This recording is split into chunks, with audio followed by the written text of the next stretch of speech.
Starting this Friday, India will begin voting in the world's biggest ever election with nearly 1 billion registered voters. They'll be choosing the members of India's lower house of parliament in a phased process that's set to last 6 weeks, with results announced on June 4th.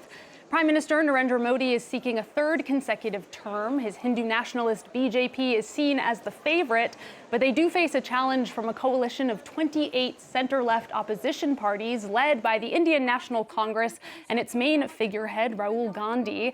For some insight into the elections, today's perspective guest is Louise Tillin, professor of politics at the King's College India Institute. Thank you so much for joining us today on France 24. Could you just start perhaps by summarizing what's at stake in this election? Sure. I mean, as you say, this is the world's biggest democracy gearing up for probably the world's longest election process, certainly India's longest election process ever. Elections are always something of a festival, if you like, in India, but these have a particular tenor to them. Of course, India on the world stage has a growing stature, a lot of optimism internationally about the performance of India's economy, but also at the same time, growing concerns about the restrictions on the space for democracy in India. So I think at the heart of these elections really is a battle for the future of India's democracy. There are a number of big issues that have dominated the campaign so far. For the BJP, this has been a contest that has been really framed around the more hyper-nationalist platform that has been honed by Narendra Modi and the BJP over the last decade, culminating, if you like, with the inauguration of the new Ram Mandir, the temple to Ram, in Ayodhya the beginning of this year, and really a much more strident, if you like, Hindu-first form of majoritarian politics that seeks to empower the majority community in India. For the opposition, these elections are both a test for the vitality of Indian democracy. We've seen in the last few weeks that a number of senior opposition leaders, members of the opposition alliance, have been arrested by the Central Enforcement Directorate. Actions which the opposition claim have been politically motivated and intended to queer the election pitch.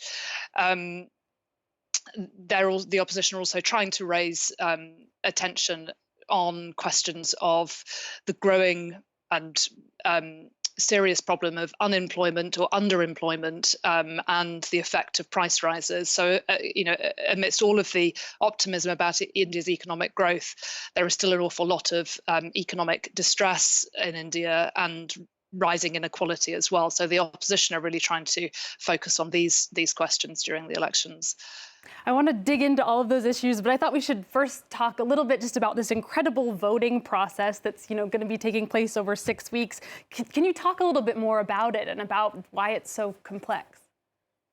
Yeah, so I mean, India's elections have always been phased, and this is for two main reasons. One is the security concern. So the Election Commission is obviously having to shepherd a process whereby 1 billion voters over a vast territory are able to access their right to vote. And in some areas of the country where security concerns loom larger, that means that more of a security presence is needed, and that then needs to move around the country.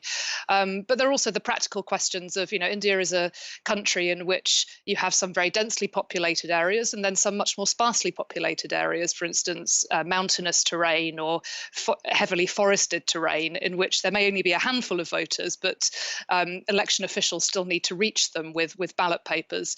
I read somewhere this week that the most remote constituency has one sole voter, where election officials will need to trek 34 kilometers, I think, just to ensure that she's able to vote. So there are these stories in every election, but that's why they're stretched over this length of time. This time they're stretched over an even longer period than than previous elections. That has raised some questions. Does India really need this kind of extended voting process, especially in the peak hot season for the country? So this is India's summer and a heat wave is predicted. So, these are also quite difficult conditions in which to be holding election rallies and getting people out to vote. Yeah, it's incredible thinking of that one voter in their lone constituency. This is the world's largest democratic exercise. But as you mentioned, democracy is also an issue here. India has slipped down in global democracy ratings since Modi has been in office. Is it going to be a free and fair election? It's a good question, and it's a question that all of the opposition parties are really asking.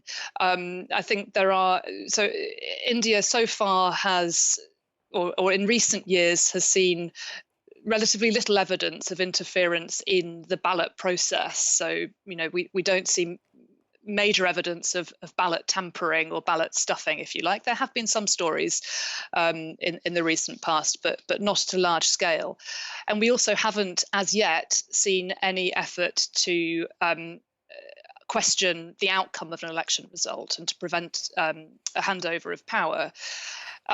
However, what we have seen in very many ways are changes to the playing field for democracy. So whether that is the control and capture of the media, whether that's the system of election financing, which has heavily favoured the incumbent BJP. Indian elections are enormously expensive, second only to American elections. So election financing really matters.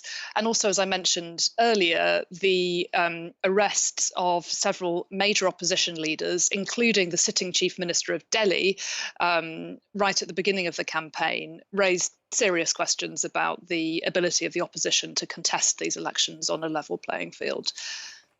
And I want to talk more about that opposition coalition. It's made up of 28 parties led by the Indian National Congress. But in the last election in 2019, there was a similar opposition coalition that didn't do so well. Do you think that they have a better shot this time? So it's always difficult for the opposition in an election like this, where you have one national dominant party and the opposition is so fragmented across regions in India. This is why it's difficult for the opposition. So an alliance like this is really important. The big challenge for the opposition has been on several accounts. One has been simply agreeing a seat sharing mechanism. So, regional parties, which actually often are opponents in regional arenas, like the Congress Party and the Aam Aadmi Party, for instance, coming together in a national alliance, have to agree an arrangement whereby they don't compete against each other at the regional level. So resolving those kinds of questions has been quite difficult for the alliance. They have just about arrived at a workable seat sharing arrangement now. And that wasn't certain going into the elections. They're also facing a very concerted effort by the BJP to paint all of the opposition as corrupt, and to use the arrests of these opposition leaders to create a kind of air of corruption around all of the opposition parties. So in order to hold the alliance together, this has kind of added an additional grit to the difficulty of holding the alliance together, because parties don't want to obviously be framed as being corrupt, and yet also want to draw attention to the arrests of their coalition partners in what they see as politically motivated actions. They also need to tread quite carefully around questions of Hindu nationalism. The BJP and its allies have made quite concerted efforts to try to present the opposition as anti-Hindu, and of course that's something that the alliance also wants to avoid. That said, there are lots of themes on which the opposition feel that they have strong ground. As I mentioned earlier, questions of economic distress, of unemployment, are things that the opposition are really trying to put pressure on the government over. Just finally, whether they will succeed is another question. I want to ask you, because we're running out of time, that Narendra Modi is widely seen as the favorite for winning a third consecutive term. What do you make of those predictions, and why is the BJP so confident? Yeah, so it's very difficult to see any other outcome at the moment. The BJP is popular. Narendra Modi as Prime Minister is popular.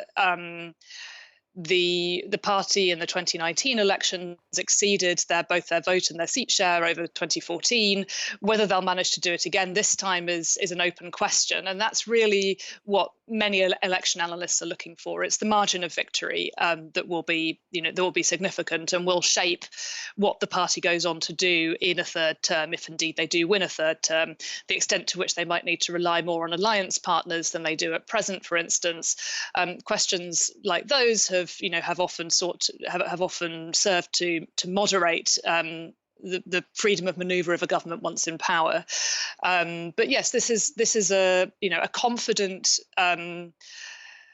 pitch by the BJP, particularly on its kind of core themes of Hindu nationalism, its the inauguration of the Ram Mandir, the abrogation of Kashmir's autonomous status, and so on. They feel as if they're going into this election having fulfilled many of their core manifesto commitments, and are seeking, 5 more years so much, to Louise deepen Tillin. that I'm sorry, agenda. we're going to have to leave it there. We're running out of time. There's so much to talk about. I hope we'll get to speak to you again over the next 6 weeks, and when we have the results of those elections. Again, that was Louise Tillin, professor of politics at the King's College India Institute.